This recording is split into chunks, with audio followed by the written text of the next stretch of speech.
mucho, con mucha, digamos, intensidad su presencia acá. Agradecemos muchísimo también su paciencia, porque vamos a estar hablando de muchas cosas y a medida que pase el tiempo, ¿sabes? Puede haber la posibilidad de necesitar estirar un poquito las piernas. Pero bueno, en estos pocos minutos en los que yo voy a presentar mi versión de la pregunta, o sea, mi versión de la respuesta, digámoslo así, yo comencé, como siempre comienzo con todos los temas, formulándome más preguntas, ¿no? Como lectora concienzuda desde que la tierna edad de 4 años, cuando empecé a unir letras y de repente salieron palabras, y a los 7 terminé leyendo cosas muy profundas, tales como textos místicos, como los textos de Lobsang Rampa a los 7 años, preguntándole a mi papá, ha sido lector, que en paz descanse. Le preguntaba cosas como que, ¿cómo es eso del cordón de plata que une al alma y al cuerpo? Y me decía, ¿dónde sacaste eso? Y, bueno, yo lo leí en un libro que está ahí en la estantería. Y me dice, no, pero es que ese libro no es para ti. ¿Lo leíste todo? Y yo, sí. Ah, bueno, entonces vamos a tener que hablarlo, ¿no? Entonces, esa cuestión de la lectura, seguimos en la otra lámina.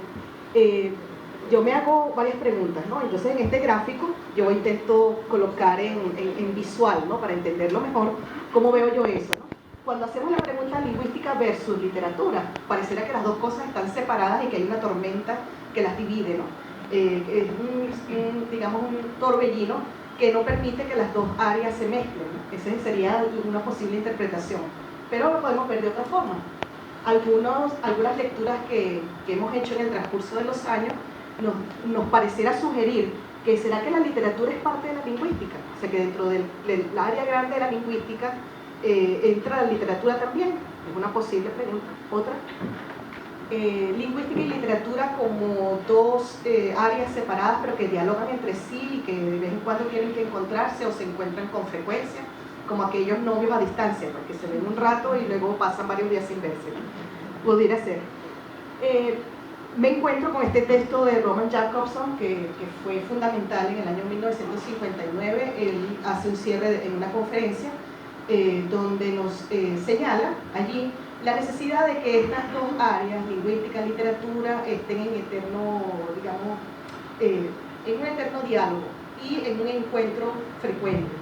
No voy a leer la cita como tal para no fastidiar a la audiencia, pero básicamente lo que nos dice allí es que si una persona se dedica a la lingüística como ciencia, como estudio de la lengua, no puede dejar a un lado el hecho literario, porque el hecho literario está hecho de palabras, está hecho de lenguaje.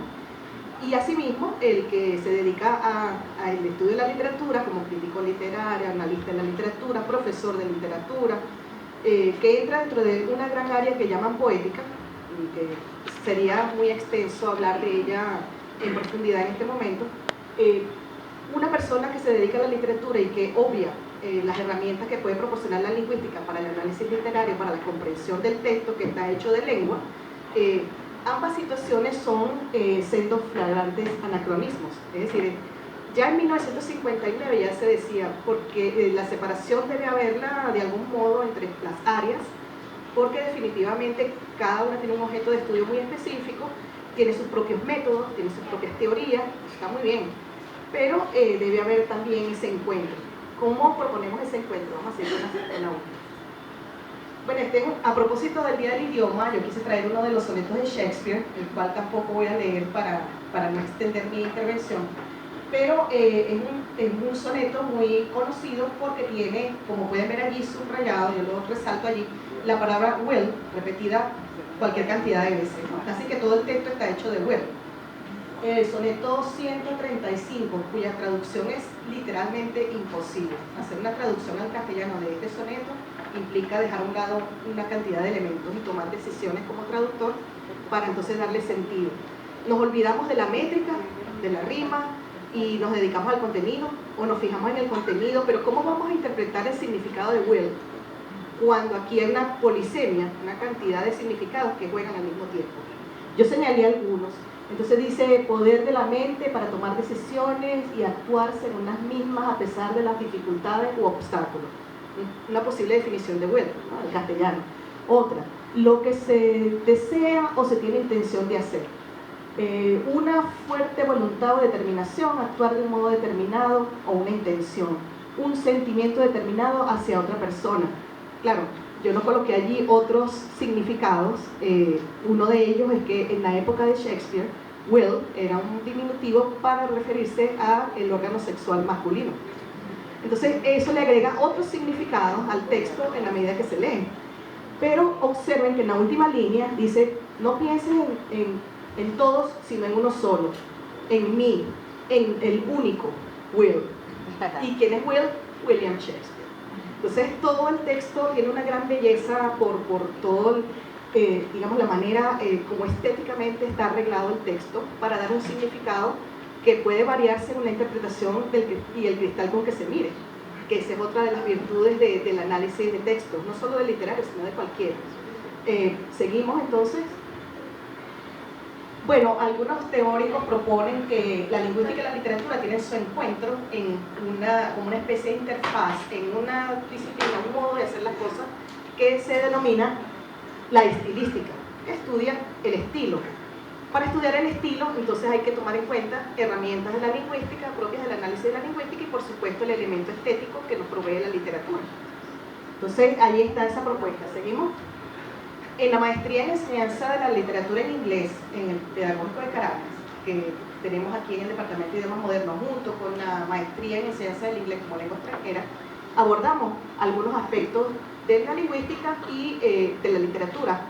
Uno de los programas con menor énfasis en la literatura, el otro obviamente su enfoque es más hacia lo literario. Pero estudiamos desde el fonema hasta el discurso, o sea, pasamos por todos esos niveles. Desde el fonema, el morfema, la sintaxis, la semántica, la pragmática, el discurso, etc. Entonces estudiamos aspectos prosódicos, ritmo, entonación. Quisiera que siguieras mostrándole allí, dale un clic. Esos botoncitos rojos que van apareciendo, otro y otro. ¿Qué está marcando allí? Está marcando la acentuación, es decir, el énfasis de que hacemos al decir la frase. En inglés, este es un poema de Robert Frost que se llama Stopping by Woods on a Snowy Evening, algo así como deteniéndose en la mitad del bosque lleno de nieve.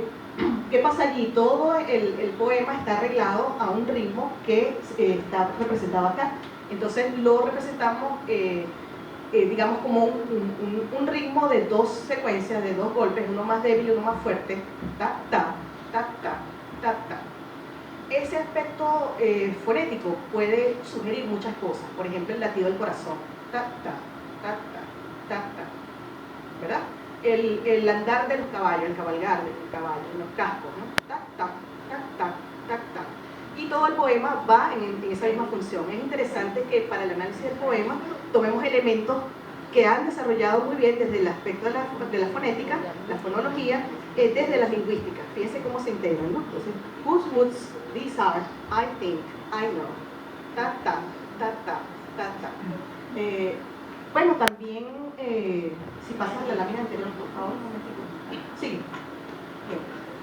Desde la sociolingüística estudiamos teorías de la cortesía positiva, esos elementos que hacen o invitan al lector a apropiarse del texto y a dialogar con quien lo escribió. Fíjense este pequeño segmento de Jane Eyre, una novela de Charlotte Brontë. Este texto lo coloqué en castellano porque hay muchas versiones, muchas traducciones de la novela, y esta es una de las que se logró mejor. Fíjense lo que está enfatizado en oscuro. Gentil lector.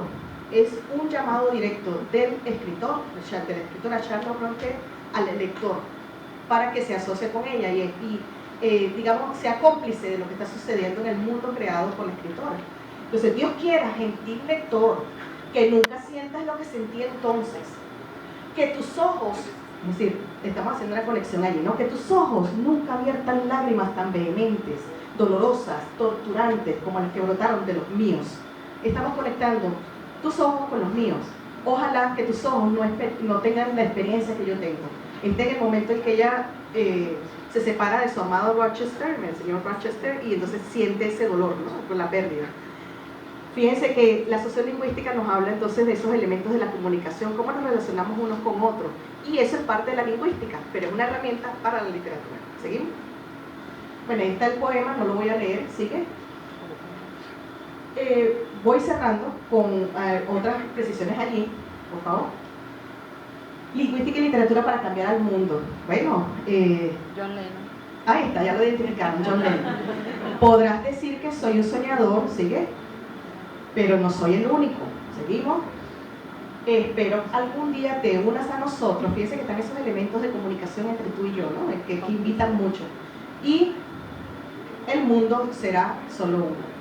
Esa invitación a la paz, a que trascendamos las diferencias, las maneras distintas de ver al mundo, pero que volvamos a ser uno, como somos en el planeta, por la supervivencia nuestra y por la supervivencia del planeta. ¿Qué tiene que ver la lingüística y la literatura con todo ello? Bueno, nos ayuda a comprender al mundo, a comprendernos a nosotros mismos y a conectarnos otra vez entre nosotros y con el planeta. ¿Seguimos? Bueno, fíjense que yo hago un amplio, digamos, una amplia definición de lo que es literatura para incluir cuestiones de manifestaciones populares como la literatura oral, las canciones, el cine, etc. ¿Seguimos? Ya vieron los colores cómo cambiaron, ¿no? Entonces los colores son otros. Sigan. Ajá, esto sí lo dejé yo en inglés, pero lo podemos parafrasear. Emancipémonos de la esclavitud mental. Nadie sino nosotros podemos liberar nuestras mentes. No tengan miedo de la energía atómica, porque ninguno de ellos puede decidir, puede detener el tiempo. Entonces, pese a todas esas diferencias, a los miedos, a todas las cosas, un poco, dale otra vez, ahí está, Bob Marley. Y este es un texto de la canción de la redención, que es muy icónico y que es muy importante para cualquier docente de lengua, independientemente de que sea inglés o sea cualquier otra lengua. Son mensajes que nos llevan otra vez a nuestra calidad como humanos, a nuestra condición de ser humanos, a nuestros sentimientos, a nuestros valores, a nuestras creencias. Más allá de decir lingüística versus literatura, yo creo que vendría a ser cómo elementos que nosotros aprendemos en la lingüística y esta sensibilidad que nos ofrece la literatura pueden ayudarnos a crecer como personas, pueden expandir nuestro bagaje cultural y de paso nos enseña lengua, ¿no? Nos permite conocer mejor la lengua que estamos estudiando. Por eso lo dejé en inglés, para que haya esa evocación, ¿no? Seguimos y creo que es la última. Sí, agradecimiento por este breve minuto y en espera de los puntos de vista de los compañeros del foro, que seguramente van a decir cosas muy, muy interesantes también. Gracias.